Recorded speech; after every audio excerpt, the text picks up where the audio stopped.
14 декабря в столице Республики Татарстан стартовал долгожданный финал 4 Кубка России имени Константина Ревы. В первом матче санкт-петербургский «Зенит» бился с новоуренгойским «Факелом», у которого в Казань специально прилетел травмированный главный тренер итальянец Камило Плаччи. Наставник всю игру провел в кресле каталки, находясь при этом за скамейкой команды.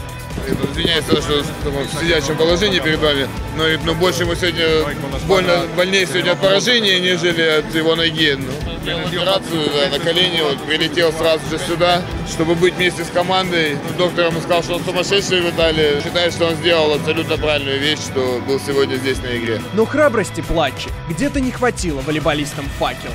Благодаря меньшему количеству собственных ошибок и яркой игре от Ариоля Камеха, набравшего 22 очка, а также самого результативного игрока матча Георга Грозера, настрелявшего 27 баллов, зенитовцы взяли реванш у «Факела» и завоевали заветную для себя путевку в решающий матч турнира. Игра была неоднозначная поначалу, потом хорошо, что разыгрались мы, немного поменяли связующего, и команда добилась того, чего хотела.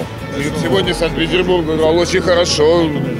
И, в принципе, сегодня они допустили меньше ошибок. «Зенит» выиграл сегодня исключительно потому, что играл реально лучше, чем мы. Very difficult to come in the game, but on the end we fix it and we play like very nice team. We are very happy that we win today this game and we went to the final. Сыграли как команда, готовились к «Факелу», поэтому победили. Сыграли всей командой, все внесли свой вклад.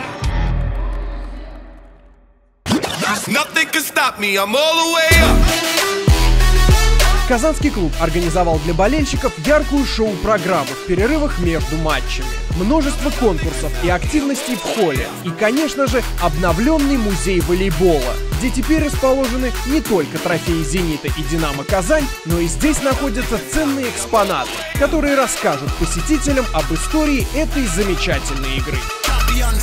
В это время на площадке проходил конкурс для болельщиков, в котором было необходимо принять подачу из специальной пушки. Волейболистов же на матч в рамках программы «Школьная лига «Зенита» мило вывели детишки одной из школ города. Томас Самильво и Владимир Олекна выставили сильнейшие стартовые составы. У Кузбасса это Подлесных, Карпухов, Полетаев, Кобзарь, Тавасиев, Пашицкий и Лаури Керменев. Стартовая шестерка «Зенита» выглядела следующим образом. Нгапет Андерсон, Михайлов Будько, Вольвич Лихошерстов и Алексей Вербов на позиции либера. Небольшая заминка на старте матча, как показалось, не сбила настрой казанцев. 5-2. Но Кузбасс был хорош, даже несмотря на 8 собственных ошибок. Кемеровчане показали 53% в атаке против невысоких 33 у «Зенита». Но главным стала разница в игре диагональных. Михайлов реализовал лишь одну из 6 атак, в то время как Полетаев набрал аж 10 очков за сет. 20-25. Провалили атаку, но еще раз говорю, это еще раз показатель. Во-первых, они хорошо играли, не дали ничего до пола добить. Вот. А во-вторых, наше это не получалось. В первой партии мы были в поисках, наверное, какой-то своей игры. Чуть-чуть зажатые были. Второй сет казанцы вновь начали со счета 5-2 на планерах Артема Вольвича. По-настоящему включился в игру Максим Михайлов, набравший 6 очков за партию. А Томасу Самильвову пришлось выпустить Ивана Лукьяненко вместо Игоря Кобзаря. Отставание в счете сократилось до минимума, но концовка все же осталась за хозяевами. 25-22. Во второй партии немножко собрались, начали получать удовольствие от игры. Да, не все получалось. Тяжело, но, наверное, в полуфинале главная победа, и полуфинал — это самый тяжелый. Совпадение? Не думаю. Именно так решил Артем Вольвич и оформил 3 эйса подряд в Карпухова и Никитина на старте третьего сета. 7-2. Важно, что казанцы смогли прихватить Полетаева, а суммарно 3 доигровщика Кузбасса, Подлесных, Никитин, Карпухов, за 3 сета выдали отрицательные -10 по разнице выигранных и проигранных мячей. Еще 6 очков от Михайлова и 6 эйсов за сет дали суммарные 25-18. У Артема всегда была очень хорошая подача, отличался агрессивной планирующей подачей. Он подавал, мы не принимали. Перестроился не «Зенит», а я перестроился. Выключил нашего основного нападающего, и из-за этого, можно сказать, мы проиграли остальные партии. Гости же, как ни старались, допускали ошибки то в атаке, то в приеме. Но даже самый результативный игрок матча Виктор Полетаев, наколотивший 26 очков, в одиночку не смог спасти кемеровчан.